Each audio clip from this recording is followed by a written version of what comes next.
Hi, I'm Steve with Best Corporate Events. There was a study done by an organization called the State of Remote Work back in 2019 that asked people a very simple question.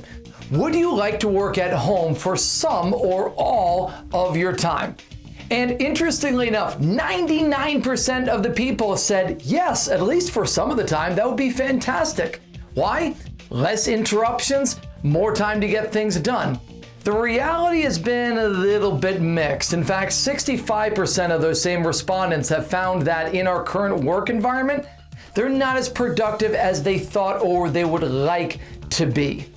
Our workshop will take a look at three major areas. We'll talk about what you're doing during the day, how you can close out the day and better build towards tomorrow, and how you can prioritize things on the fly.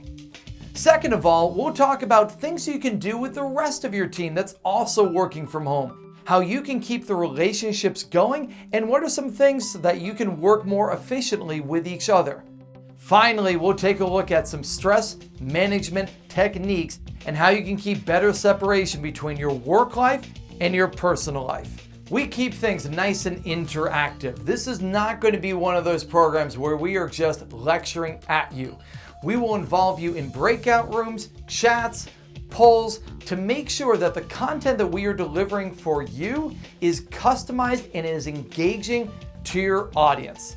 Thanks so much, and we look forward to working with you.